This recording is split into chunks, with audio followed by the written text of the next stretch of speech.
Have you ever been told that you are a needy person? Or maybe you worry that you are a needy ass person and that the people in your life will kick you out onto the street because you are just so daggone needy.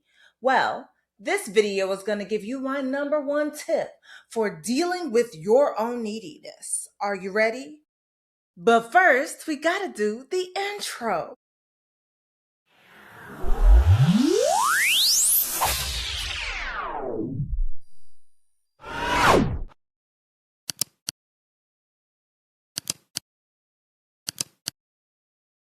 Welcome back to another episode of the Daily Donna with me, your host, Dr. Donna Oriowo, and we are talking about neediness. Now, before we get into it, I want to remind you that yesterday I talked about the fact that I am a bit of a hypocritical therapist in that I don't do rest. And I thought I would be remiss if I didn't give you just a quick rest check so that we can keep me honest and I can tell you what I've noticed has changed. So we know that yesterday was day one. It was physical rest. And I'll say that, I felt the difference in how I was able to engage for the rest of my day after I took that nap.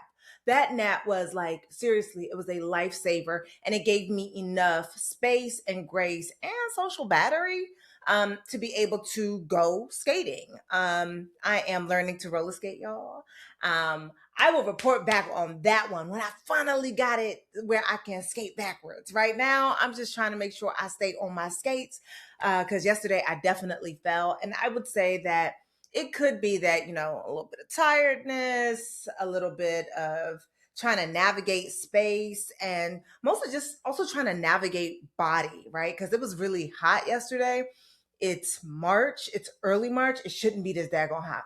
Anyway, today's rest was social rest.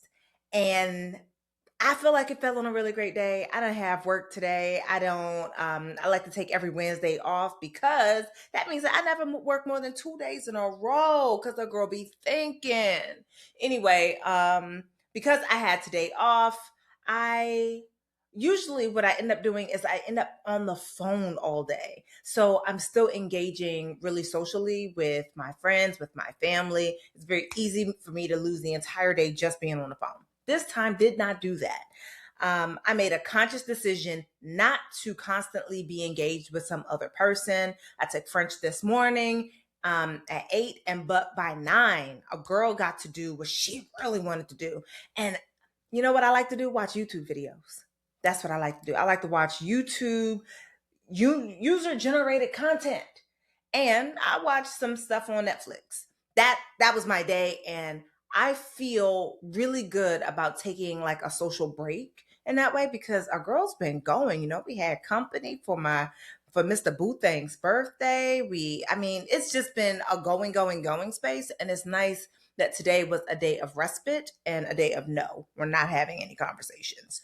Anyway, that has been your rest check. I am going to check back in tomorrow where I will be doing I think it might be a sensory day tomorrow. I don't know. I'll let you know tomorrow on another episode of the Daily Donna. So make sure that you are actually subscribed. Like, if you please, if you make it this far, please subscribe. Anyway, let's get into your number one tip to stop being needy as hell. Here's the thing. You're a person who has to ask people for stuff, right? Like, you feel the neediness within you. You feel like the people in your life are going to ostracize you. It's just like, God dang, it's those sort of like angry sighs when you are about to ask for something like, dang, you always need something. Like, what the hell is your problem? You needy as, right?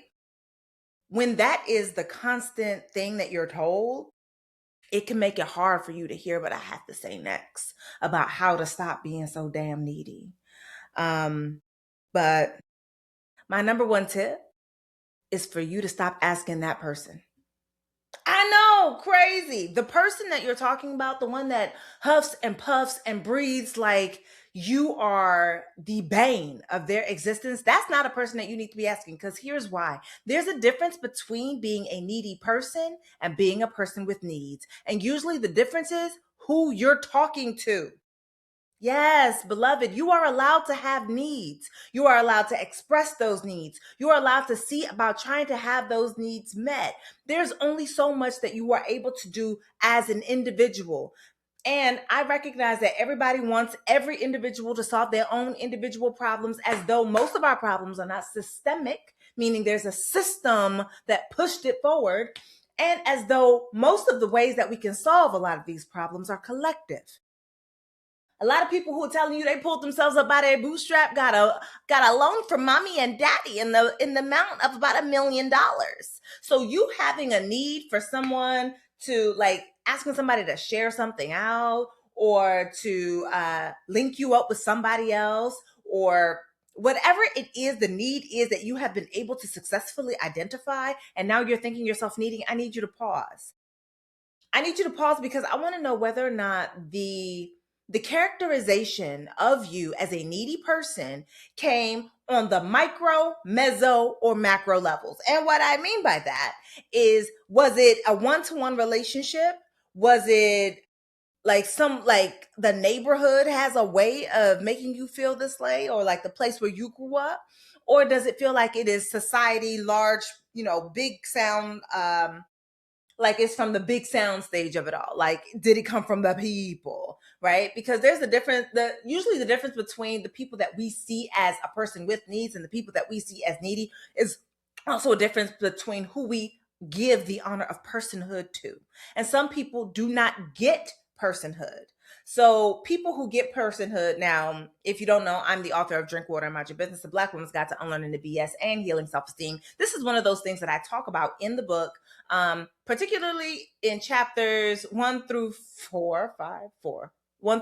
Let's go with that. 1 through 4. I talk a lot about systems of power. Systems of power are constantly telling you who is worthy and who is not worthy, right?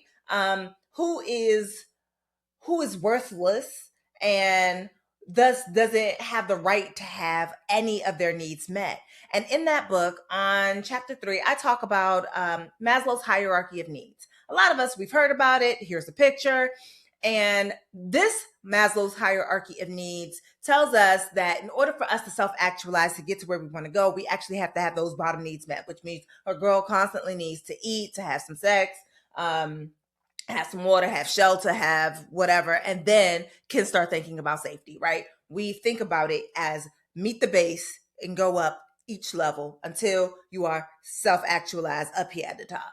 Now, the problem with that is this is a concept from the Blackfoot people, and it's not that way. It's actually inverted, which means that you come into the world self-actualized, and it is the community's job.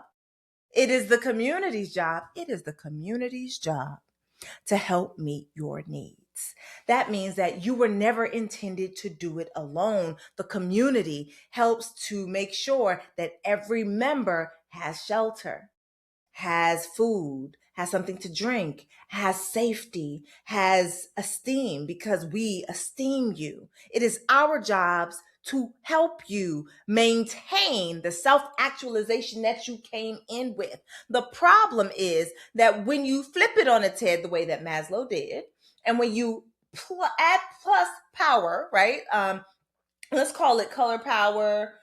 So the power of being white, the power of being male, add those in. And you also add in capitalism. It means that now they can give you the idea of a bootstrapping mentality that tells you that it is your job to meet all of your desires, all of your needs on your own.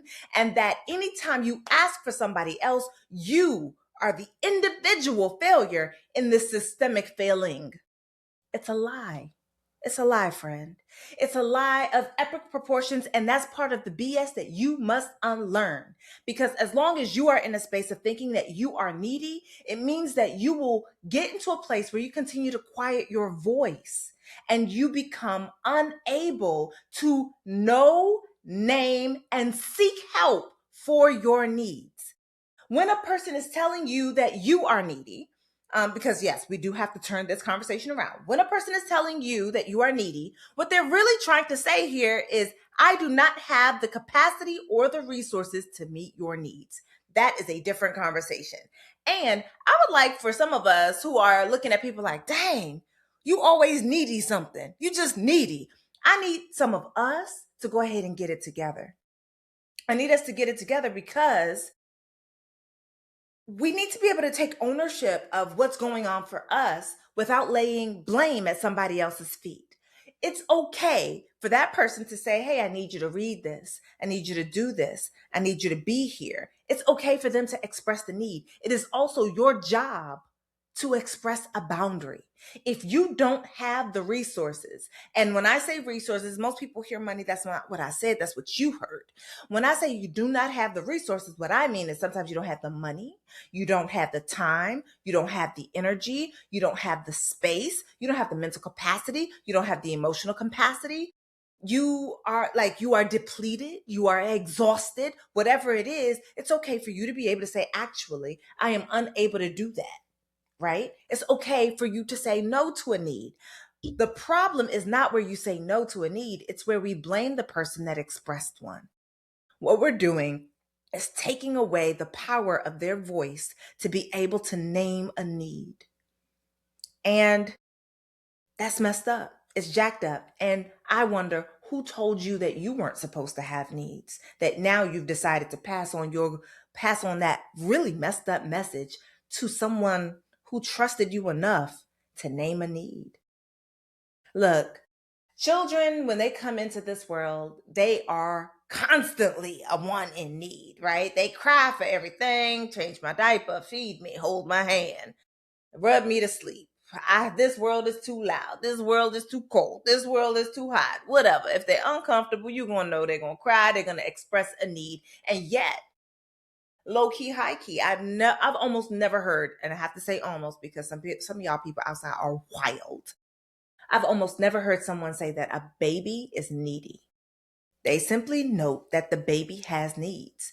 And we are able to more easily note that the adults in their life may or may not have the full capacity to meet all needs. That's okay. One person was never intended to be your one all be all, right? They're not supposed to be your everything. That is part of the reason why we're supposed to have the group, the village, the tribe, the community. In having the community and everybody is pitching in to meet the need, to make sure that being remains self-actualized, it means that most of us stop being in a space where we're exhausted. But right now we're in a space where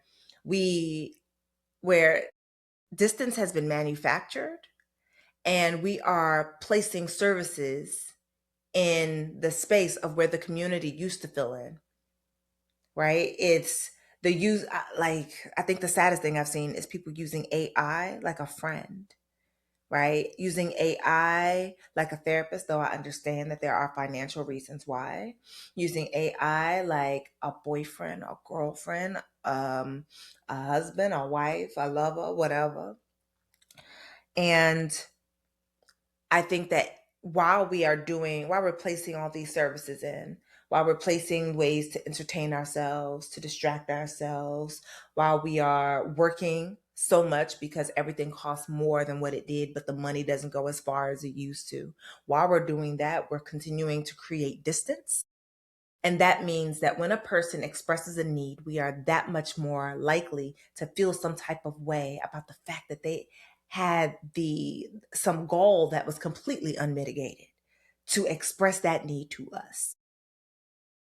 So if you are the one who has been told that you're needy, I'm telling you, ask someone else. I don't want you to be quiet about the things that you need. I want you to know them. I want you to name them. I want you to be able to determine who can help you within your community to meet that need. And if you are the one that is calling people needy, if you are the one that is shaming people for having the audacity to have needs, I need you to reach back deep down and figure out, where did somebody decide that you weren't allowed to have needs? That now that became the rhetoric that you use to shame people right out of theirs.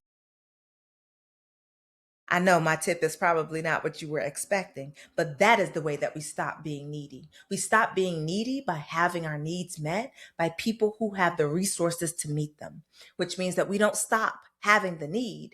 We start asking other people to help us or support us in meeting our needs. That means we need the village, we need the tribe, we need the group, we need the community. We're not doing things on our own anymore. That's done. And it didn't work in the first place because all the people telling you that they did it by themselves, they got a loan from somebody, as well as the hookup and all kinds of things. We're also looking for the hookup, but the hookup has to be in a reciprocal relationship with a community, which means tap in, friend. You are not a bad person because you have needs.